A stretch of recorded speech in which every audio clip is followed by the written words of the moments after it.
Odofo me ma wakwa aba eba ATUNA TV so eya modehye akua yebo aba akopanie minim se me fansifo nyina obi a ho yeden eye oman mu nsam na yede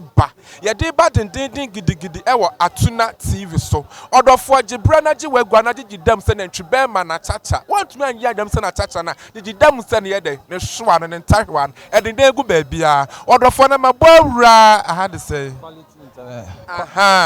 quality cosmetics. Quality cosmetic. What you say? Sanity, ye kwanu broken no ye ka efrafra, potofra na obi ade eti akua ye boa me bro for sanity. Odofo me pacho ene ye wonsem sa bebre ye den e de ma ti me se jebre na giwagua na tena aseneti. Me pacho what to say? Nyame adom no bible me ho ye. Ye de Kristo asena bo ankasa wudi de say. Ye frame me danso antobre. Na me now for frame Washito. Rashito. O se ne na fofo frɛ no Rashito. Sa ene me ne Rashito ye de ebetwitwe nkomo kakra bi. Ye se wo mpena gya no ye de no gya wo. Ya so skasomi ya o. Oba de uniska obede wetimi akoso. Na asema wo ne me kan de se ne ne kan no. Na me yakua abo a metu osesi anase me mpena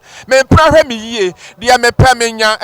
me pentina metumu di ntini. Na se esi a wantumi an service me yie na me gyawa. Me na ma ya na se wo na waye. Eno so ka ho but adwuma de me bɔ.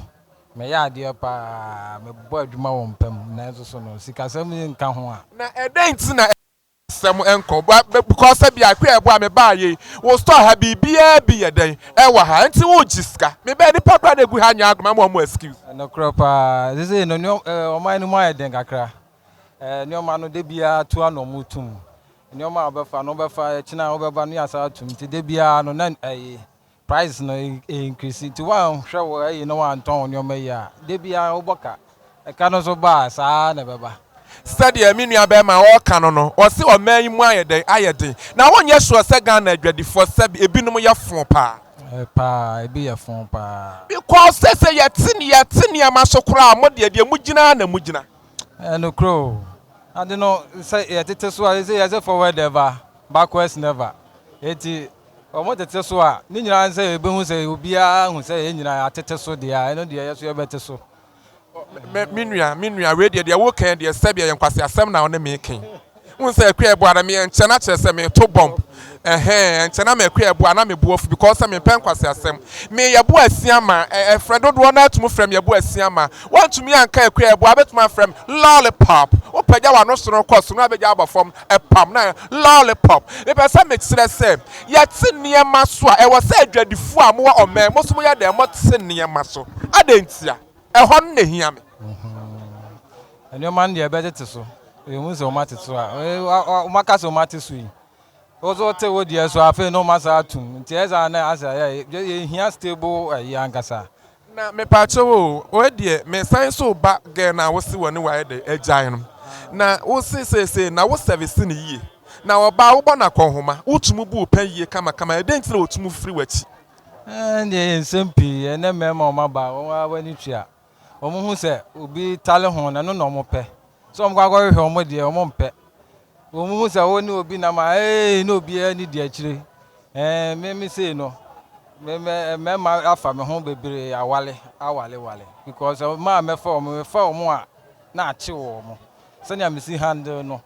aya na emo mu feel so yes I said you see handle na mo ye dey e feel enti won prache mema ona fofo mema no mo kon ye dey edo no ma bagye hu oba na wontimi nse ne pe hu wase ne pa no sanete odofo eye ATUNA TV so na benya sa interview we nyina ye dey afri eye akua ye bo aba akopɛ aka lollipop de nyame asira no aye dey na wasira no sanete message entre ha na wa hwe ATUNA TV ni eba we this is that the beginning we do be couple brunum the ho na be hu se Manchester jaye den e wa no ohene ba na se me kwa kama wana so obetimi aye de anka mani beje pa because they say there and I want you sure say won tashwa ni sha yes papa Eso pa. Ene si ana mo kan saako. Ene ana mo kan saako ade obi hu ese nikam. Entumu hu mo kan saako. Yes, obi be try her and san won say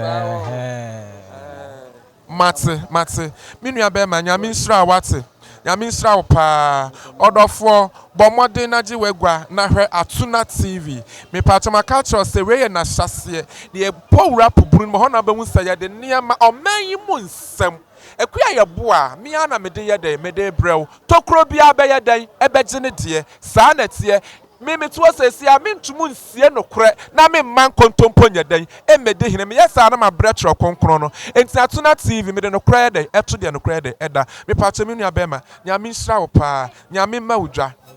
na me kan so na wo he ekuya ye boa ma ho fam everyday boutique or patase e no ma me straight dress fa me ho anya kama na wo he me makeup so a wa wo he the lollipop friend is saying strawberry and now me makeup kama fa ekuya ye boa and then me de wo ATUNA TV so odofo nyankopon won sira but mo dia sa wo subscribe na wo share dey e man bible si di bi ma me ni bi e na eye me pa cho nyankopon on sira obi bia odofo ohene ba nyame ma odwa wate